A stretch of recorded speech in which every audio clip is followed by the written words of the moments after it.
Hey everybody, Tim Brahim, Performance Experts Coaching and Leadership 360 with another business and life tip for you. And today's business tip is in relation to time management and the things that we do to interrupt each other on our team and within our workplace that really create a time drag and have us spending an inordinate amount of time on things that are not high payoff for us.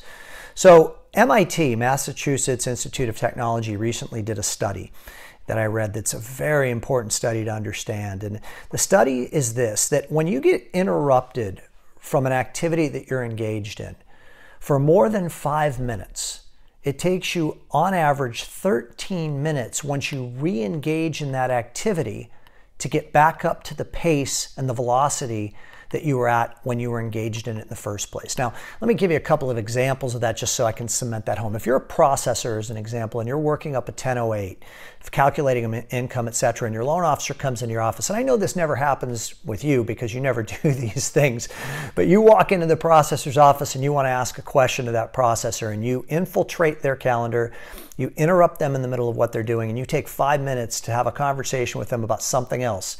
It's going to take them 13 minutes on average to get back to where they were at when they were interrupted. So there's an 18-minute on average interrupt there, the 5 minutes plus the 13.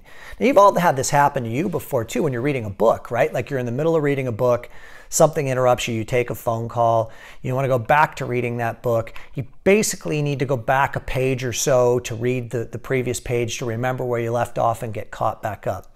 A great metaphor would be this. I live in Southern California. And if I were to jump on the freeway right now and drive to San Francisco, and if I didn't hit any traffic at all, it would take me probably about 6 hours to get to San Francisco.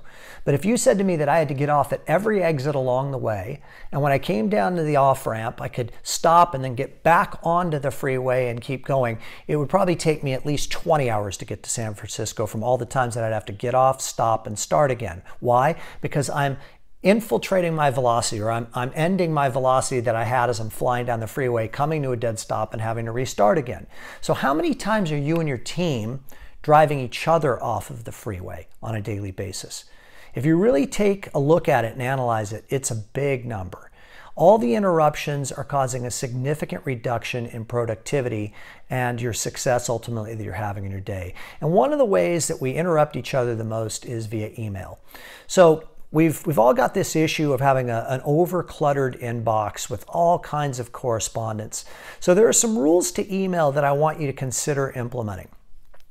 Rule number 1, if you're receiving status on your files, the appraisal came in, the loan was submitted, the loan was approved, we drew docs, etc., you really don't want those status FYI emails going into your inbox. In Outlook or whatever email mechanism you're using, set up a file folder and direct those emails from that correspondence place to that file folder. So it never even hits your inbox. So you're not walking in and feeling that massive state of overwhelm when you log in and you see that you have 67 unread emails. That way you can just discipline yourself to spending 10 minutes every morning while you're drinking a cup of coffee, going through your status emails based upon your loan pipeline. Justin Boyd, who's in the Leadership 360 family in Group 5, he just recently did this and saw a 40% reduction in the size of his inbox just from creating these file folders.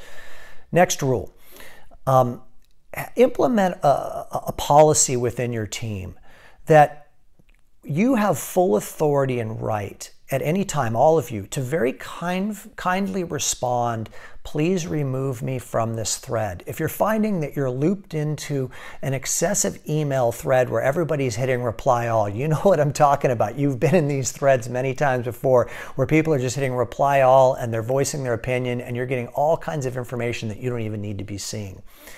The third thing, and I find this to be one of the most important ones, is to have a team policy implemented that you're going to ask yourself a question before sending an email to your colleagues. And the question is this: is this time sensitive, or can this wait until the next time we meet in person? Now, you should be meeting with your team at minimum once a week. But what you might want to consider doing is meeting with your team more frequently for shorter periods of time. Let's say for a half hour every Monday, Wednesday, and Friday morning. If you meet with your team for a half hour every Monday, Wednesday, and Friday morning, and you start to implement this question, Is this time sensitive or can it wait till the next meeting? Okay, you're going to find that more often than not, the answer is no, it can wait. And then you're not going to send the email. They're not going to send you an email as well. And you're going to put it down on your list of things that you want to cover with your team the next time you have a team meeting. You're going to see a substantial impact in the amount of free time that you have if we just significantly cut down on the number of email correspondences that we send to each other on a consistent basis. I hope that you find these business and life tips successful. We have more coming your way to your success.